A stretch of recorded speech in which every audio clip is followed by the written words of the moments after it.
talking about effective social media messaging, what it takes to really get out there and engage with people and to start conversations, not just putting out content, and some of how to do that. This month, what we're going to start looking at is how to measure that effectiveness.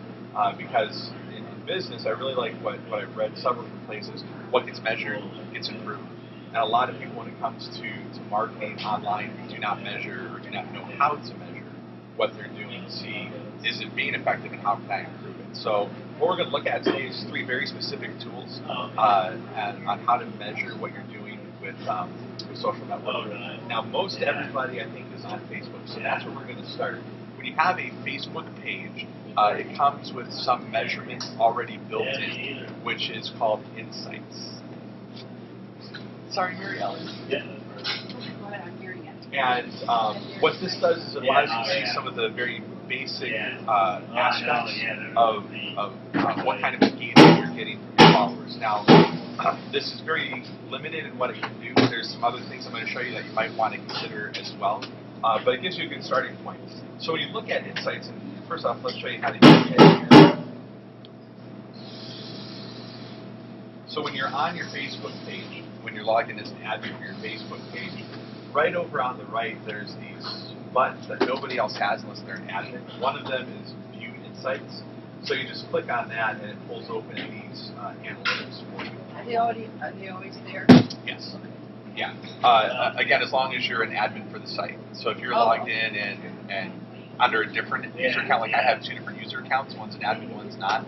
So if I'm logged in, one's not an admin, it won't show those. Otherwise, they will always be there.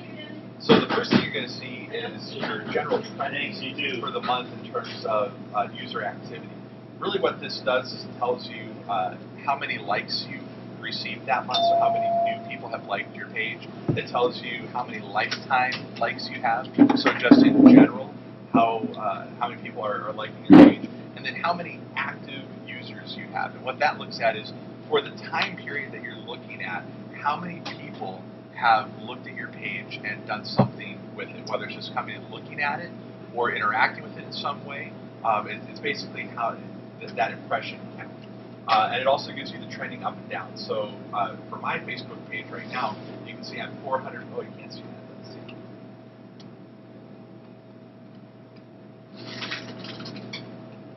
There we go. That's a little bit more lit.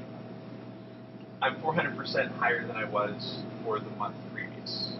So I've had 5 new, which is 400% increase.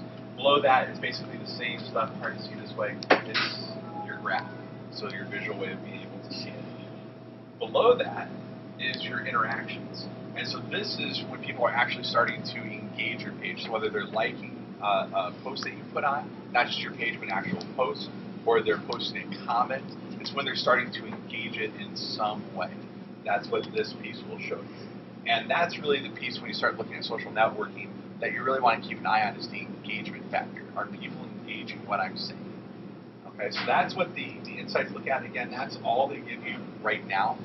You can, at the top of the page, change your time frame, so you don't have to look at the last month. If you want to look at very specific months, you can do that, or weeks or days, or however you want to do that. But that's what the Facebook Insights look like. Before I move on, any questions on that particular piece? Where does it export it to?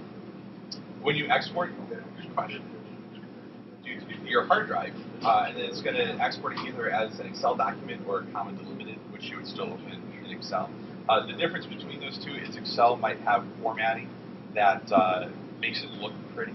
CSV, if you're really interested in data manipulation, is going to be your most functional, because it won't have any images or that kind of thing. Okay. The next 2 tools we're going to look at, we're actually going to look at part of it today and part of it next month. Next month, what we're going to start talking about is the what I like to call aggregate tools, so tools that you can use to manage multiple social networks and make your time in social networking more effective. We're going to look at 2 of them today from the reporting that they offer, and then we'll look at the actual engagement piece next week. Hootsuite is the tool that Brian and I both personally use. It's one that we find the most useful from an engagement standpoint. Their reporting on here is good, but not the best. So there's some things that you can do if you really just want one tool. This is a way to go. Here's a report that I've generated that shows you several things. This one is going to show a lot on Twitter. Is this an application that you can get for your This is a page? website. It's a web app. A web app. Right. So it's hootsuite.com. That's fine. No, it's fine. It's HOOTSUITE.com. Yep. And what this does is it lets you log into one place, and you can post to Facebook, to Twitter, to LinkedIn, and to about half a dozen other networking sites, depending on what you're trying to do. And it will measure things on each of those if you have them set up. For me, I normally use Facebook, Twitter, and LinkedIn are the three primary networks that I try to engage on.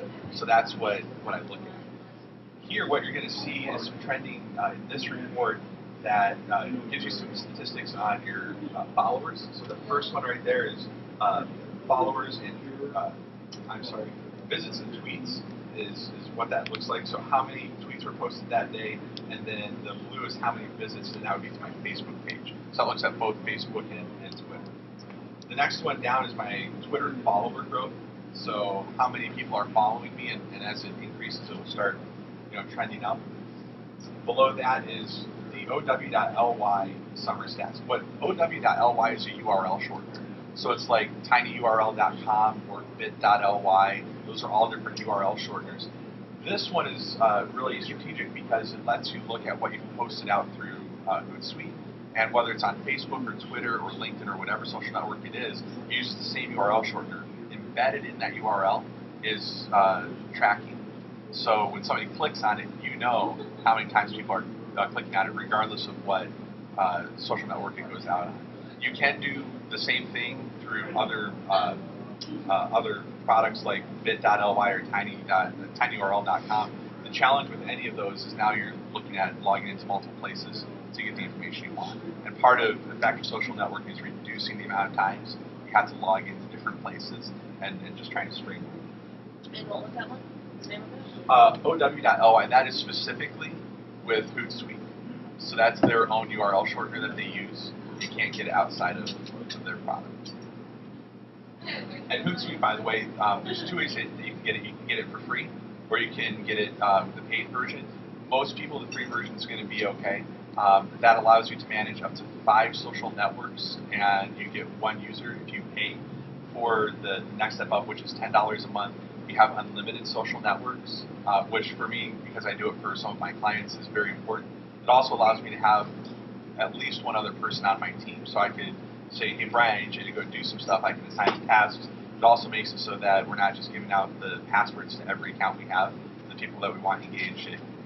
From a security standpoint, it shrinks it down. So if something happens, I need to restrict access, I just kick them out, basically. So that part's really kind of nice.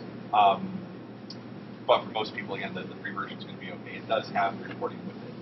Other things that it can pull for you is different analytics from your Facebook, which is basically the same thing you're going to see in your Facebook Insights. The difference here is, again, with the OW.ly shortening, if people are clicking on links from your Facebook page, it's going to show you that. If you just go to Facebook Insights, it's not going to show you beyond if people are liking or commenting on your stuff. It doesn't show you if they're clicking on links, which really is part of what you want to get an eye for. So that's Hootsuite. The last one I want to show you is a little bit more powerful. This is called Sprout Social. And again, we're going to talk about this one a little bit more next month in terms of engagement.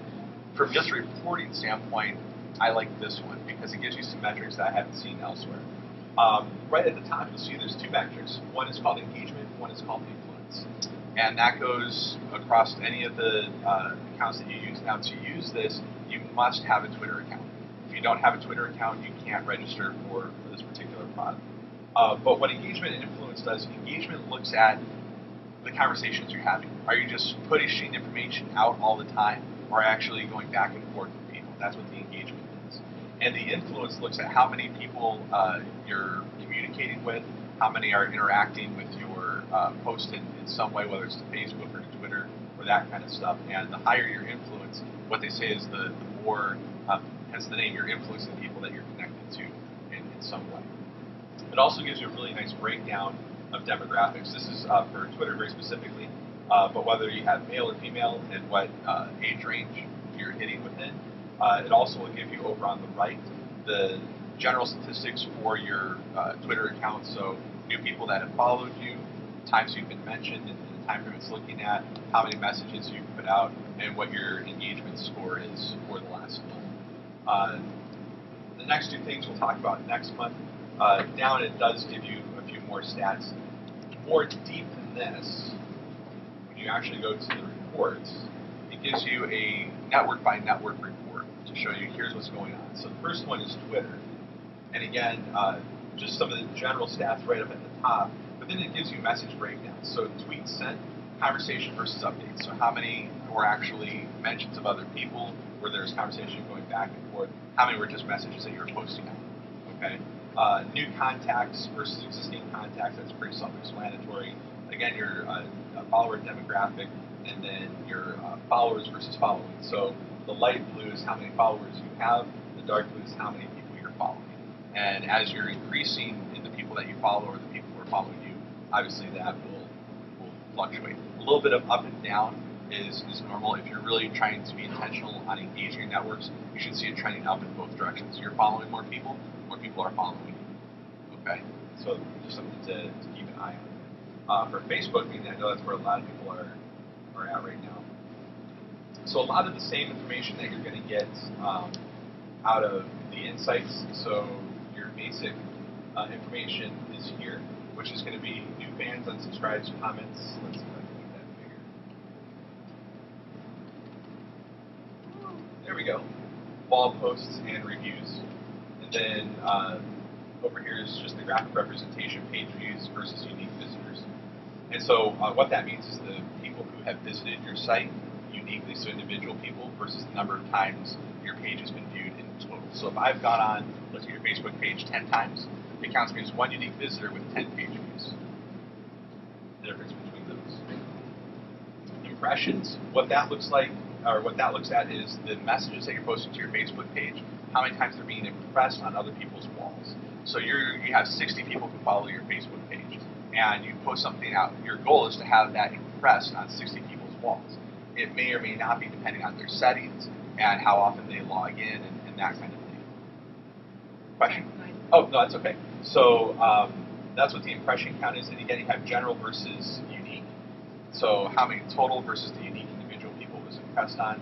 And then over here is your new fans versus unsubscribes. A little bit further down, this is some of where the Facebook Insights starts failing. You have your demographics here, which you can get those on the page. But you also have your popular wall posts. And so what that allows you to do is to look and say, what is it I'm posting out that people actually are interacting with? And the reason that's important to know is because you can start posting more of the similar type of content so that you get an idea of, okay, my particular market, what are they going to value? And then down at the bottom, you have some basic other demographic language and country and that kind of stuff if you're interested in it.